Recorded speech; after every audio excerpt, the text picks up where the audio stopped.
They came with hype and left with humiliation. From colossal flops to unbearable plot twists, these 2025 films didn't just disappoint, they drove audiences out of theaters in droves.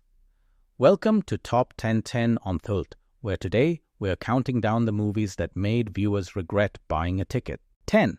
Flight Risk. When your movie's biggest selling point is Mark Wahlberg's shiny bald head, you're in trouble.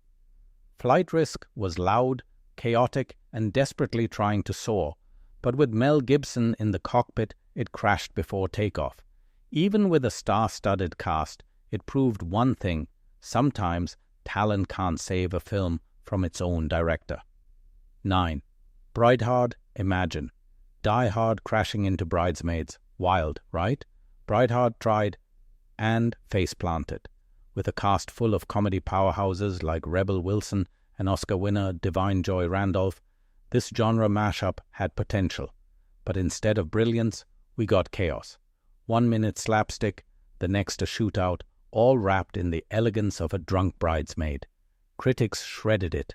One even called it a pile of film chopped up and stitched back together by accident. This movie didn't just miss the mark, it missed the whole wedding. 8. In the Lost Lands Blink, and you probably missed it, or never even knew it existed. Paul W.S. Anderson tried to bring a George R.R. Martin story to life, and delivered a fantasy flop so lifeless it barely made a sound. Cheap CGI, clunky dialogue, and wooden acting turned magic into misery.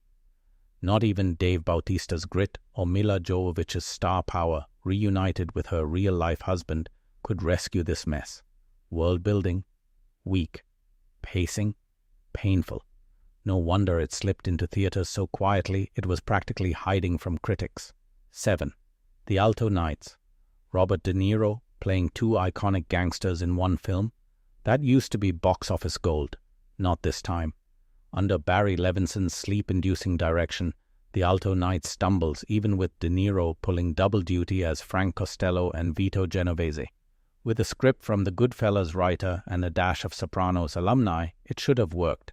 But slow pacing, recycled lines, and De Niro teetering on self-parody made it feel more like a tribute reel than a gangster epic. The final blow? A measly $9 million return on a $50 million budget. Proof that star power means nothing when the engine's already dead. 6. Love Hurts Blame, the post-Taken trend. Another ordinary guy with secret skills story limps onto the screen. This time it's Oscar winner Ke Huy Quan, fresh off Everything Everywhere, playing Marvin Gable, a quiet man turned accidental assassin. Sounds cool, right? Think again. Despite producer David Leitch's action-heavy resume, John Wick, Deadpool 2, the film stumbles with bargain bin fight scenes, cringe sitcom dialogue, and a plot so stitched with cliches it could fall apart mid-scene. Critics shredded it, slapping a brutal 19% on Rotten Tomatoes. Audiences didn't even show up, and the $18 million budget barely touched. 5. A Minecraft movie. Honestly, we should have seen this coming. How do you make a full-length movie from a game with no story? Spoiler, you don't. Director Jared Hess, Napoleon Dynamite, Nacho Libre, gave it his all. But Minecraft on the big screen felt less like an adventure and more like an awkward shrug. It wanted to please gamers and the general public and ended up satisfying neither. In the end, like most game-to-film flops, the best experience? Still just playing the game. 4. The Electric State. It's harsh but fair. Post-Endgame, the Russo brothers have been on a losing streak. The Electric State continues the slide. Reuniting MCU stars like Chris Pratt and Anthony Mackie couldn't save it. What could have been epic turned into content filler, bloated, overproduced, and emotionally hollow. Despite a jaw-dropping $300 million budget, the film sparks nothing but indifference. Big in scope, empty in soul. Unplugging might have been the better choice. 3. Hurry up tomorrow after The Idol. You'd think Abel Tesfaye might reconsider his Hollywood ambitions. But no. Instead, we got Hurry Up Tomorrow, a slow, moody, self-indulgent spiral into nothingness.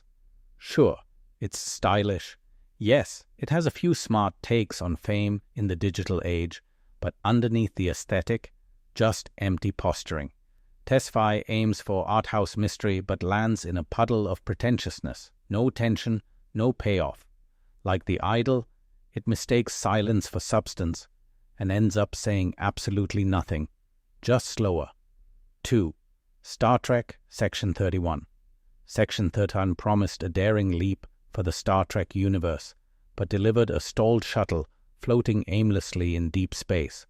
Marketed as a slick spy thriller starring Michelle Yeoh's badass Philippa Georgiou, it instead drowns in clichés, dreary gloom, and lore so tangled even hardcore Trekkies tapped out.